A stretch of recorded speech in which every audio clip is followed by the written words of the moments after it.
Bonjour les enfants, aujourd'hui je vais vous lire la partie 2 du chapitre 6 de Alice au pays des merveilles.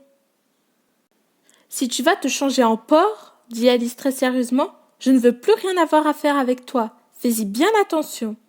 La pauvre petite créature sanglota de nouveau ou grogna. Il était impossible de savoir lequel des deux, et ils continuèrent leur chemin un instant en silence. Alice commença à dire en elle-même: mais que faire de cette créature quand je l'aurai portée à la maison, lorsqu'il grogna de nouveau si fort? Qu'elle regarda sa figure avec quelques inquiétudes. Cette fois, il n'y avait pas à s'y tromper. C'était un porc, ni plus ni moins, et elle comprit qu'il serait ridicule de le porter plus loin. Elle déposa donc par terre le petit animal et se sentit toute soulagée de le voir trotter tranquillement vers le bois. S'il avait grandi, se dit-elle, il serait devenu un bien vilain enfant, tandis qu'il fait un assez joli petit porc, il me semble. Alors, elle se mit à penser à d'autres enfants qu'elle connaissait et qui feraient d'assez jolis porcs. Si seulement on savait la manière de s'y prendre pour les métamorphoser, elle était en train de faire ses réflexions lorsqu'elle tressaillit en voyant tout à coup le chat assis à quelques pas de là sur la branche d'un arbre. Le chat grimaça en apercevant Alice. Elle trouva qu'il avait l'air bon enfant, et cependant il avait de très longues griffes et une grande rangée de dents. Aussi comprit-elle qu'il fallait le traiter avec respect. Grimaçon, commença-t-elle un peu timidement, sachant pas du tout si cette familiarité lui serait agréable. Toutefois, il ne fit qu'allonger sa grimace. Allons, il est content jusqu'à présent, pensa Alice, et elle continua. Dites-moi, je vous prie, de quel côté faut-il me diriger? Cela dépend beaucoup de l'endroit où vous voulez aller, dit le chat. Cela m'est assez indifférent, dit Alice. Alors peu importe de quel côté vous irez, dit le chat. Pourvu que j'arrive quelque part, ajouta Alice en explication. Cela ne peut manquer, pourvu que vous marchiez assez longtemps.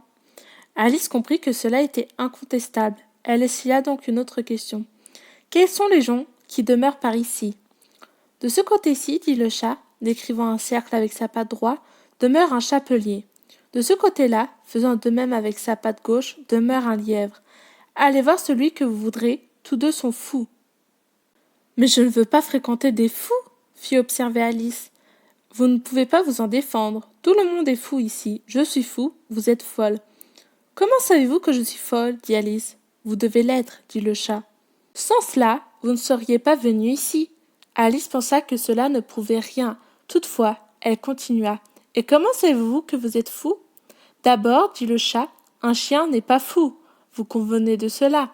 Je le suppose, dit Alice. Eh bien, continua le chat, un chien grogne quand il se fâche et remue la queue lorsqu'il est content.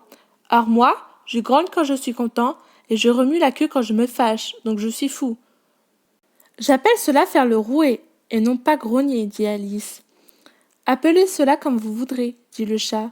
Jouez-vous au croquet avec la reine aujourd'hui? Cela me ferait grand plaisir, dit Alice. Mais je n'ai pas été invitée. Vous m'y verrez, dit le chat et disparut. Alice ne fut pas très étonnée, tant elle commençait à s'habituer aux événements extraordinaires. Tandis qu'elle regardait encore l'endroit que le chat venait de quitter, il reparut tout à coup. À propos, qu'est devenu le bébé? J'allais oublier de le demander. Il a été changé en porc, dit tranquillement Alice, comme si le chat était revenu d'une manière naturelle. Je m'en doutais, dit le chat, et il disparut de nouveau. Alice attendit quelques instants, espérant presque le revoir, mais il ne réparut pas, et 1 ou 2 minutes après, elle continua son chemin dans la direction où on lui avait dit que demeurait le lièvre. J'ai déjà vu des chapeliers, se dit-elle, le lièvre sera de beaucoup plus intéressant. À ces mots, elle leva les yeux, et voilà que le chat était encore là, assis sur une branche d'arbre. M'avez-vous dit porc ou porte? Demanda le chat. J'ai dit porc, répéta Alice. Ne vous amusez donc pas à paraître et à disparaître si subitement. Vous faites tourner la tête aux gens. C'est bon, dit le chat, et cette fois il s'évanouit tout doucement, à commencer par le bout de la queue et finissant par sa grimace, qui demeura quelque temps après que le reste eut disparu. Certes, pensa Alice, j'ai souvent vu un chat sans grimace, mais une grimace sans chat, je n'ai jamais de ma vie rien vu de si drôle. Elle ne fit pas beaucoup de chemin avant d'arriver devant la maison du lièvre. Elle pensa que ce devait bien être là la maison, car les cheminées étaient en forme d'oreilles et le toit était couvert de fourrure. La maison était si grande qu'elle n'osa s'approcher avant d'avoir grignoté encore un peu du morceau de champignon qu'elle avait dans la main gauche, et d'avoir atteint la taille de 2 pieds environ. Et même alors, elle avança timidement en se disant « Si après tout il était fou furieux, je voudrais presque avoir été faire visite au chapelier plutôt que d'être venue ici. »